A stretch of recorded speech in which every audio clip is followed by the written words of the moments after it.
Hi, I'm Tom Stoneman, and this is The Intelligent Enterprise, where every 2 weeks we take a break from the chaos of enterprise life and get inside a big idea by getting outside of it. Each episode, we meet an industry expert who helps cut through the noise from all the updates and rollouts while exploring one of their favorite break time activities. Things like cycling, meditation, or reading. Whatever activity gives them a reprieve from the day-to-day demands of work and the distance they need to come back to a problem with a fresh perspective. This week, I'm joined by Joe McKendrick, an author and independent analyst who is widely recognized for tracking how technology innovations, specifically artificial intelligence or AI, cloud computing, and big data, impact modern markets and careers. As co-chair of the annual AI Summit in New York and a longtime senior contributor at Forbes and ZDNet, he's spent his career helping leaders understand not just what's next in tech, but how to make the most of these innovations inside organizations. We got the most powerful technology in human history, and the first thing corporate leaders think to do is lay off people. AI has to be much more than cost cutting. Joe brings a clear-eyed perspective to the show today, helping us understand why the true long-term impact of AI remains uncertain and how AI can drive real business value when people, not just platforms, are at the center. You're seeing a rise in entrepreneurial thinking. You're seeing an ability to take these tools that AI provides us and start businesses, or if you're inside a business, to start new ventures from inside that business. Let's get inside the future of enterprises by stepping outside of them.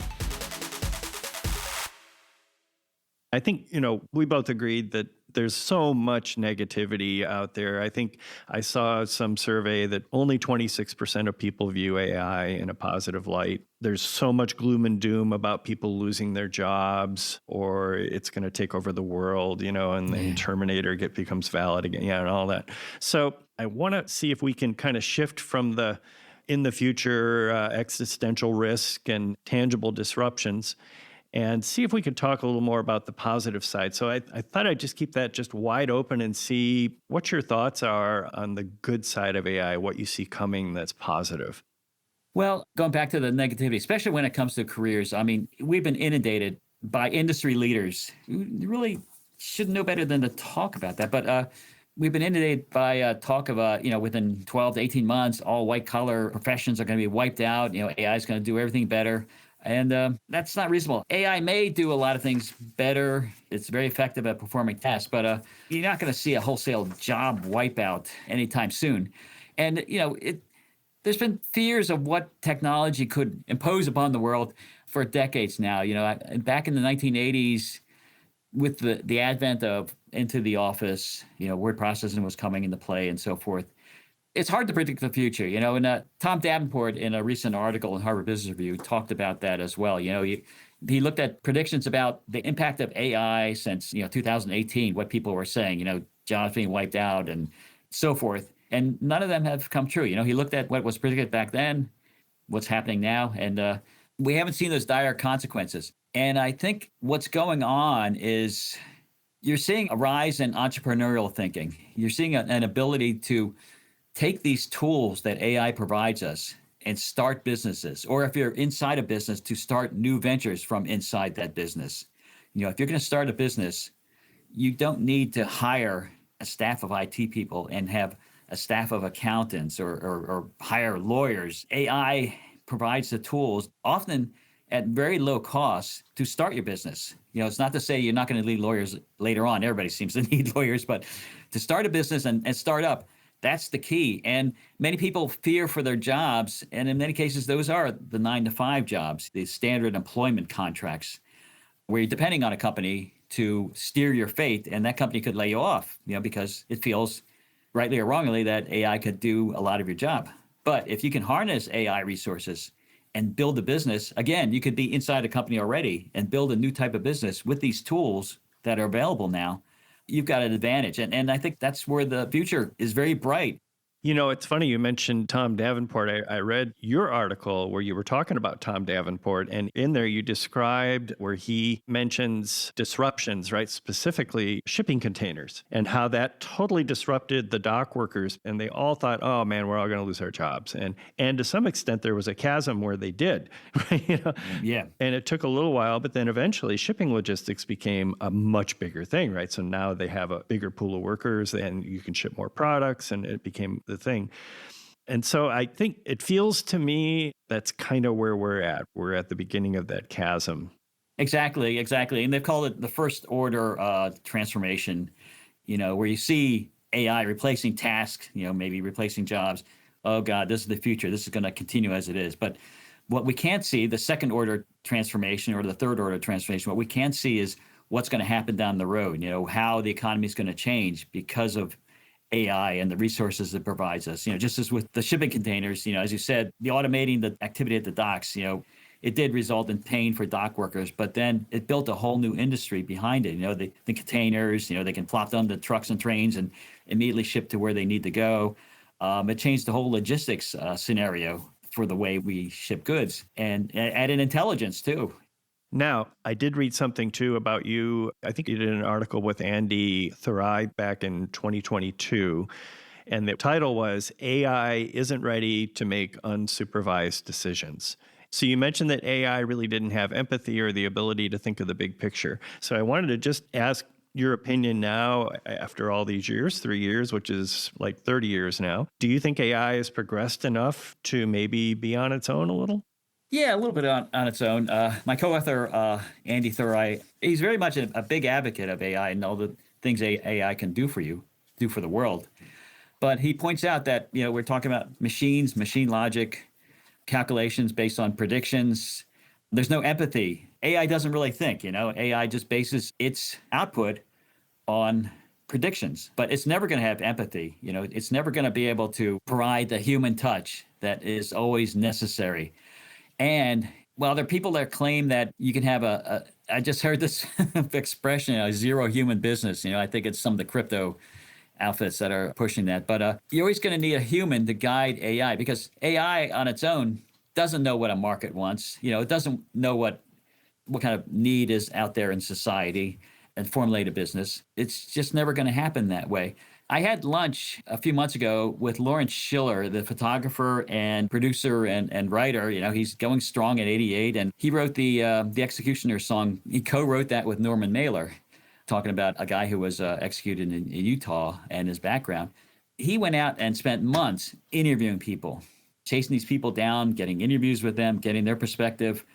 And AI would never, ever be able to do something on that level. AI can't go out and chase down interviews or chase down family members or chase down politicians. It just isn't there. And you're always going to need people to perform tasks such as that. As with business, AI can't sit down and come up with a great business idea and then go out to investors pitching the business idea. Then perhaps if the business launches, go to zoning boards or government agencies to get whatever permissions are needed to locate a new plant or an office or what have you. You just need people for all that stuff. Yeah, it's funny. There's, I think we're starting to see, where AI thrives and where it just emulates, right? So I can't ever imagine AI writing the screenplay for like Taxi Driver or or something that was derived from the pain or joy of the actual writer, right? So today, just to move into the enterprise part of this, because this is the intelligent enterprise, we were talking before about AI thriving. AI thrives in cultures that are healthy enough to embrace it. So when it's done right, it can amplify the human energy already present in an organization. And I wanted to ask you, do you see enterprise leaders using AI to work in tandem with their people to amplify their culture? Are you seeing that happening now? That's a great question, and it's kind of a mixed bag when we talk about culture. Jensen Huang just said the other day in an interview with Jim Cramer's Mad Money, he said that we got the most powerful technology in human history, and the first thing corporate leaders think to do is lay off people instead of exploring its potential with people, the first reaction is to, okay, we're going to cut costs and save money. And AI has to be much more than cost cutting. It's a cost cutter, indeed. It does help save costs and lower the margins for businesses. But there's just so much potential with what you can do with the innovation you can accomplish with it. Look at what's being done in medicine, for example, using AI to better diagnose illnesses, to develop new kinds of medications. You can develop new medications within a few cycles of a computer versus, spending months researching. So there's a lot of benefits and a lot of innovation that can be accomplished, that can be opened up with AI. It's not strictly a replacement strategy. As an aside as well, you think about, do you remember the movie The Apartment with Jack Lemmon? Oh, yeah. Came out back in 1960. Mm-hmm. Do you remember the opening scene? He worked in this humongous, gigantic hall or office. There were probably about 500 people there, all sitting there at adding machines. This is a case where technology made people's jobs better because you didn't have that rote type of work where you're sitting in a gigantic office with 500 people just typing away at an adding machine. It elevates people to be able to be free of these rote tasks, to not have to worry about such rote tasks, and they can worry about the bigger picture, what they can do, what kind of innovation they can bring to the workplaces. And that's not emphasized enough, It's not. The emphasis, at least from what we're hearing, is the emphasis is on cost cutting, and companies are laying off people. They're saying it's AI, that may be an excuse, but the potential is just much greater than that. To me, it feels like there's probably always is going to be a polarization of people who think about it purely from, tactically, how can this make things faster and we make more money? And then there's people who will think, how can they make things better, right? And so I think about music. There was someone here early on, and we were talking about how there are a lot of people who think, oh, this is great. I don't have to learn an instrument. I don't have to do anything. I can just create music, Or from the producer side, we can save a ton of money because we don't need artists to create this stuff. We can just use AI. And of course, that's a big point of contention right now. But the ones that are more interesting than any of this are, and this goes all the way back to David Bowie, before we called all this AI, where people are actually taking AI and using it to create things that could never have been created before and merging it with their creativity. Yeah. And that's where I think it really gets interesting. And it's not much different in the corporate world. It's what you said, that's just a musical version of it, I think. The corporate world as well, the fact that you can have this essentially innovation machine to develop a product and release it. We're talking about months and years in some cases for things to get out there. AI, you can kind of virtually develop these products and virtually test them and do virtual market tests even, within a matter of weeks or whatever it takes to get some new ideas out into the marketplace. So as Joe illustrates, focusing on AI as a cost-cutting measure not only misses the big picture of AI's potential, but it prevents business leaders from empowering their teams with the mindset to bring real innovation to their organizations. As we see in music and other creative pursuits, it's the visionaries who recognize a new tool as an opportunity to innovate. They're the ones that become history's changemakers. In the business world, perhaps it's those of us who are willing to utilize AI as a tool for experimentation and human collaboration, rather than simple task completion, who will be best positioned in an AI-driven workplace. That instinct to explore, to stay in motion, to see what's possible, is familiar to Joe, outside the workplace too, in his favorite off-the-clock activity, cycling. One of my passions is bicycling, going on rides. Not necessarily with the big deals with the bike-a-thons and 100-mile bike hikes, but just getting out. There's local parks are in my area. I'm in Bucks County, Pennsylvania. We have some nice local parks with a lot of nice bike trails. And there's a series of trails, actually interconnected now, that extend from the upper reaches of near Allentown. You can follow a trail along the Schuylkill River down into Center City, Philadelphia, and beyond, all the way down to where the airport is, which is at the south end of the city. And I've taken that trail. Again, it follows the river, so it stays a nice, even grade. And you just follow, there's a lot of history there, of course. You can start at Valley Forge, for example, where Washington camped out back in 1776 or so. It then goes down to the Art Museum, and if you've seen pictures of Philly, that's one of the iconic buildings in Philadelphia. That's where Rocky ran up the steps and so forth. I've read that going out into nature, where the trees and so forth are good for your mental health. And I think it really helps me in clearing my thoughts. It really does help keep you in touch with things and clear your mind. And of course, as I'm writing, I'm thinking these great ideas, but I can't really write them down at that moment or, so I have to try to keep it in my head until I get back to the office. Well, a few years from now, when we all have implants, no problem, right? And so, Yes.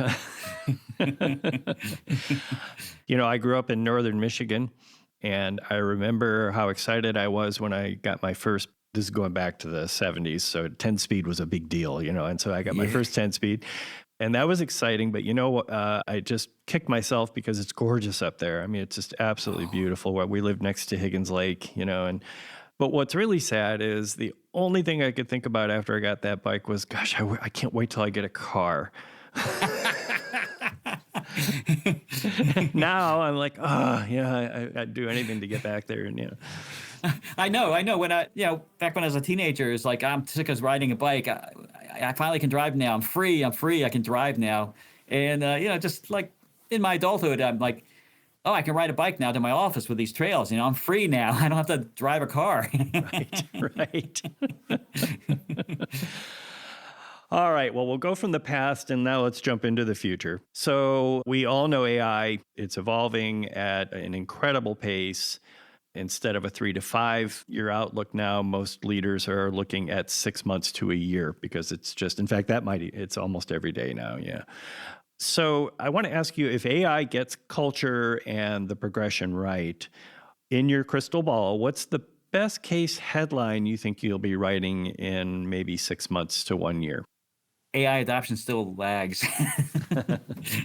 AI is disappointing because there's so many high expectations of it now. The expectations for it are just through the roof. Yeah. And, we're seeing it in surveys. Companies have implemented it and, it's improved some areas here and there, but it hasn't been this wholesale, ROI that we're seeing. I've seen, PwC just did a survey saying only about, I don't have the number right in front of me. I'm going to say only about half the companies saw ROI so far from, and there's that study by MIT researchers. It's been very controversial, that study, actually, that found only 5% of Gen AI projects have really shown value. And I think the proper way to interpret it is that other 95% are still in the work in progress stages. They're still trying to figure it out. We're still trying to figure it out. And there's that 5% of companies who have found a killer use case for it and are applying it. And who knows, maybe there'll be something else. We talk about agentic AI now. We didn't talk about that 2 years ago. We were talking about Gen AI. And 2 years before that, we weren't talking about Gen AI. We were talking about machine learning. Maybe 6 months from now or a year from now, there'll be something new on the horizon, quantum AI or something that everybody will be talking about. Well, maybe that'll get us to the Jetsons, right? Yeah. Finally. And some flying cars, finally. Yeah. I love this question. So is there any part of your life that you think should be kept AI free? Yes. Flying in an airliner, I'd rather have a human pilot up in the cockpit. I don't want AI to be flying the planes.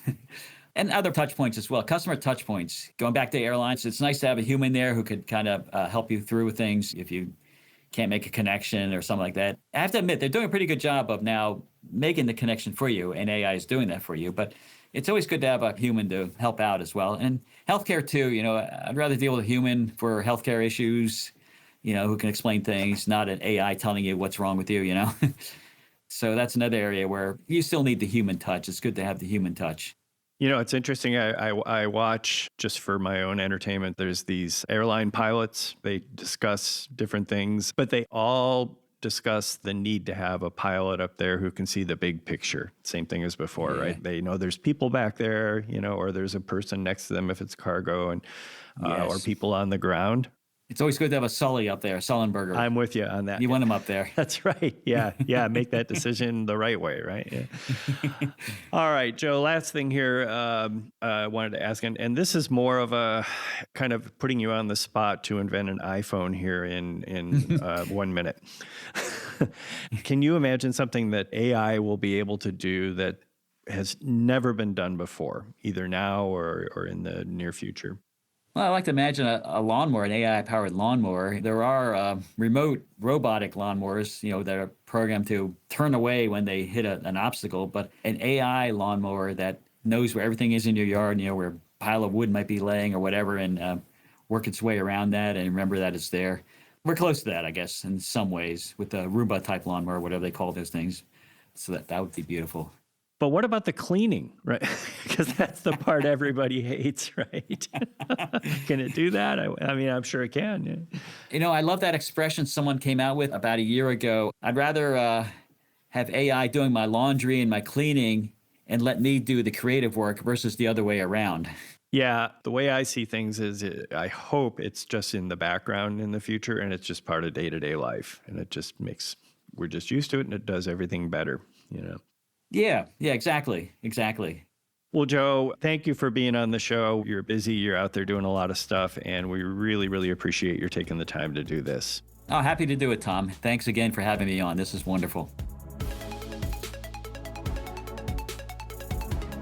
I love the positive reframe for AI that Joe offered us in this episode. So often we hear pundits lament the ways AI is eliminating jobs, stifling creative impulses, and changing our economy for the worse. But as Joe reminds us, we've heard these arguments before. Anytime emerging technologies hit the market, workforces are indeed changed, sometimes permanently. But these are the first-order transformations. We've still got the second and third orders on the horizon, and it's a good idea for us to keep that in perspective. In the meantime, our opportunity is right in front of us. Let's walk through the doors that AI opens and embrace what is behind them. Thank you for listening to The Intelligent Enterprise, a podcast where we get inside big ideas by getting outside of them. I've been your host, Tom Stoneman. Please remember to follow the podcast and leave a comment or review wherever you get your shows. See you next time.